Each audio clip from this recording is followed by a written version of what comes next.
Est-ce que vous avez déjà entendu parler de la fameuse déclaration de Balfour, qui a été un tournant historique justement dans le conflit israélo-palestinien?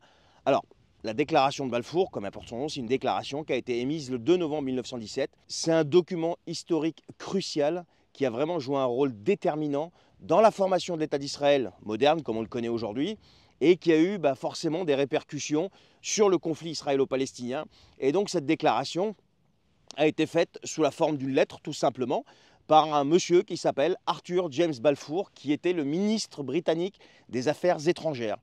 Et ce monsieur a écrit cette déclaration qu'il a adressée à Lord Rothschild, tiens donc, qui était un leader de la communauté juive britannique et qui a marqué un engagement significatif donc du gouvernement britannique envers l'idée de la constitution d'un foyer national juif en Palestine. Donc pour bien comprendre de quoi il s'agit, on va remonter un petit peu dans l'histoire, donc avant la Première Guerre mondiale. Donc à cette époque-là, la Palestine faisait partie de ce qu'on appelait l'Empire ottoman, qui est l'actuelle Turquie si vous voulez.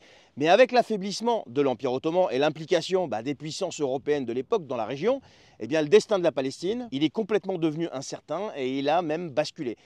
La communauté juive, elle, a été confrontée à des persécutions en Europe, comme on le savait.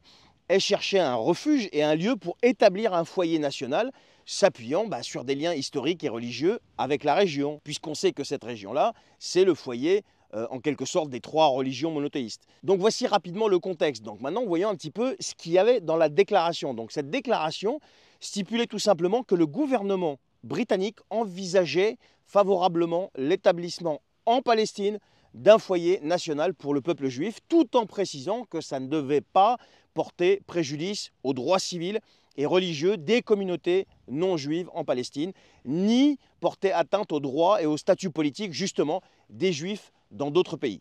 Alors il y a eu des implications, il y a eu des conséquences, vous imaginez bien. Donc premièrement, il y a eu le soutien international pour le sionisme. La déclaration a forcément donné un élan énorme au mouvement sioniste.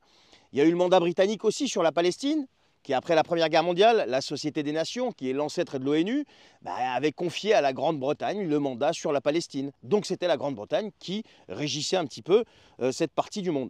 Ensuite, il y a eu les oppositions arabes. La déclaration a suscité forcément une opposition, mais énorme, de la part des populations arabes de Palestine et des pays arabes en général. Ça a aussi forcément eu comme conséquence une énorme montée des tensions entre les communautés juives et arabes en Palestine. Et il s'en est suivi toutes les guerres qu'il y a eu, qu'on connaît aujourd'hui. Donc voilà ce qu'était cette déclaration de Balfour, donc en résumé bien sûr, et voilà ce qu'elle a impliqué, voilà les conséquences qu'il y a eu. Elle reste aujourd'hui un sujet de controverse, un sujet de débat.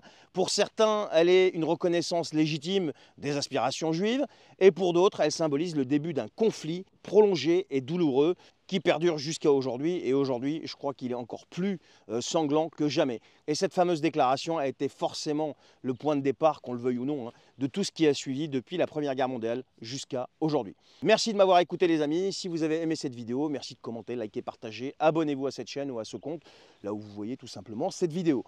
Je vous souhaite une excellente journée, soirée, je ne sais pas à quelle heure vous regardez cette vidéo. Prenez soin de vous et à la prochaine.